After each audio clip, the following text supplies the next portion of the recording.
Every dollar you earn, every purchase you make, every debt you owe. It's all shaped by a handful of ideas that most people have never even heard of. These ideas weren't voted on, they weren't forced on anyone. They just worked. And over centuries, they quietly rewired how the entire planet operates. The weird part? Remove any single one of them, and modern civilization would collapse. Your job wouldn't exist.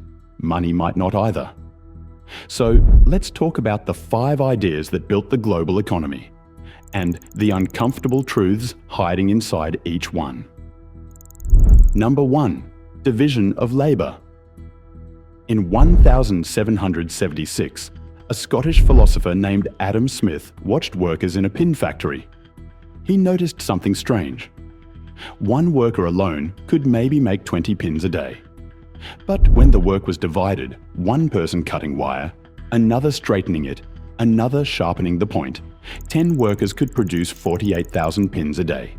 Same people, same hours, 240 times more productive.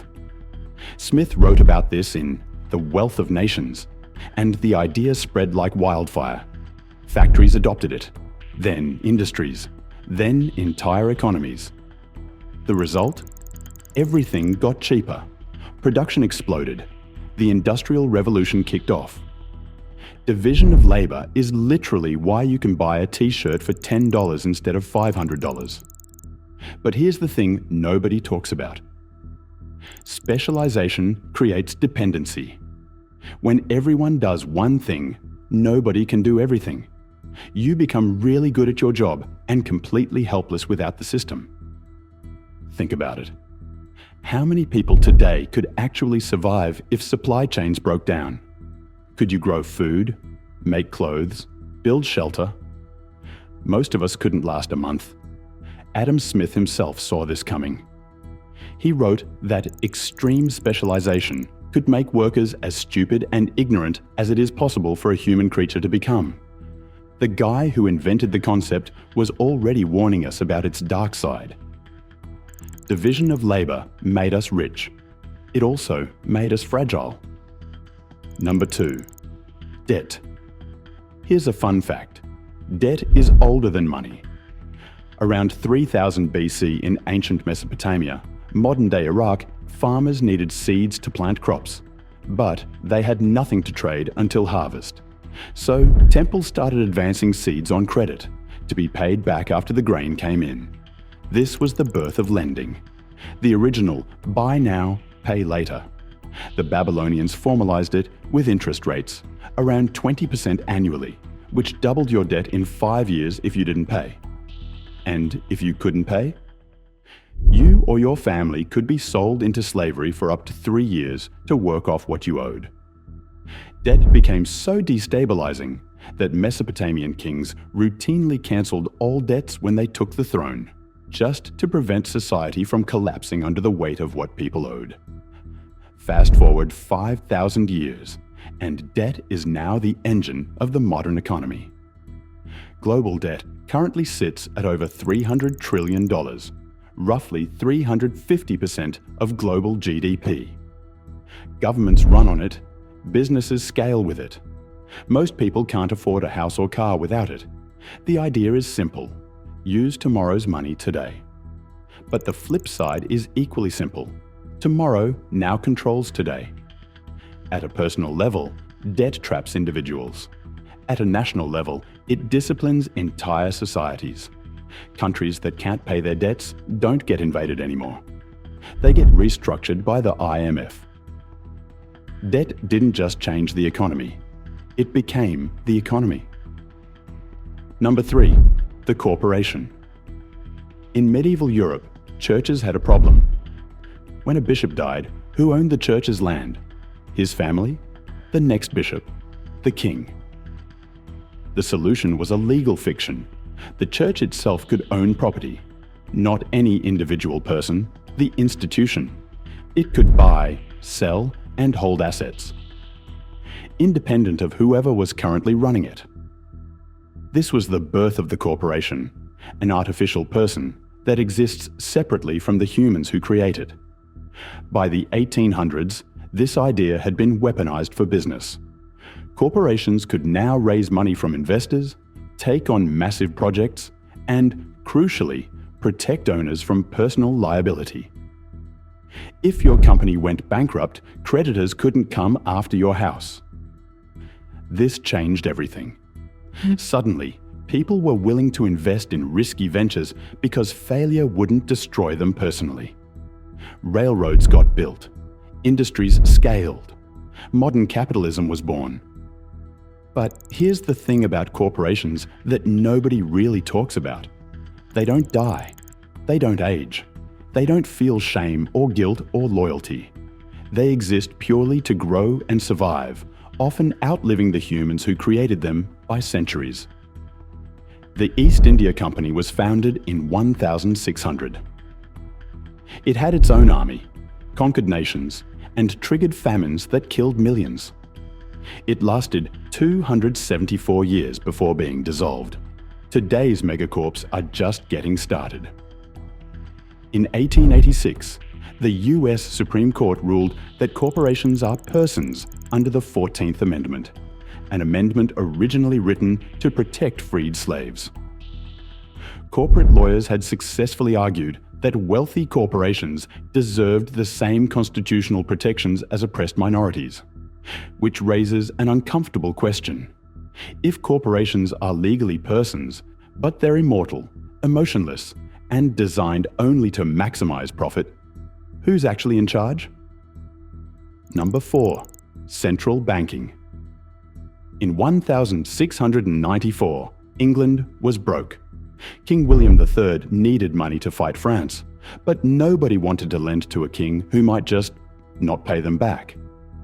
So a group of London merchants made him a deal. They'd lend the crown £1.2 million. In exchange, they got the right to issue banknotes against that debt, essentially creating money backed by the government's IOU. This was the Bank of England, the world's first modern central bank. Here's the mind-bending part. British currency literally was British debt. If the king ever fully repaid what he owed, there would be no money left in circulation. The entire financial system depended on the government staying in debt forever. This model spread everywhere. The Federal Reserve was created in 1913 after a series of devastating bank panics. Today, virtually every country has a central bank controlling its money supply. And central banks have enormous power. They decide interest rates, which affect everything from mortgages to business loans. They can print money or restrict it. They determine who gets relief first in a crisis, who waits, and who never recovers. Central banks don't just control money, they control time.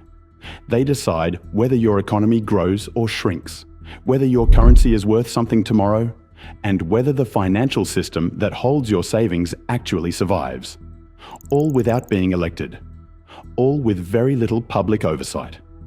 During the 2008 financial crisis, the Federal Reserve pumped over $8 trillion into failing banks. During COVID, central banks worldwide injected trillions more. This money didn't come from taxes. It was essentially created from nothing, backed only by the promise that the system wouldn't collapse. The wildest part? It worked. But it also meant that the survival of the global economy now depends on a handful of unelected officials making the right calls at the right time. Forever. Number 5. Global trade. In 1956, a trucking entrepreneur named Malcolm McLean had a simple idea. What if cargo was packed into standardized metal boxes that could move seamlessly from ships to trains to trucks? Before containers, loading a ship took weeks and cost a fortune. Afterward, days and pennies. Shipping costs dropped by over 90%. The impact was staggering. Between 1960 and today, world trade grew from $384 billion to over $25 trillion, a 65-fold increase. International trade went from 14% of global GDP to over 30%. Container throughput alone grew 20 times between 1980 and 2020. This wasn't just about cheaper shipping, it fundamentally rewired the global economy. Suddenly, companies could manufacture products anywhere on Earth and ship them everywhere else. Production migrated to wherever labor was cheapest. Supply chains stretched across continents. Your phone probably contains parts from 40 different countries. Global trade made everything cheaper. It lifted hundreds of millions out of poverty, but it also made everyone replaceable. When production can move anywhere, workers lose leverage. Entire industries can vanish from a country overnight. Regions that built their identity around manufacturing watched jobs evaporate across the ocean. Global trade didn't just connect economies, it made them compete. And in that competition, proximity stopped mattering. Only cost mattered.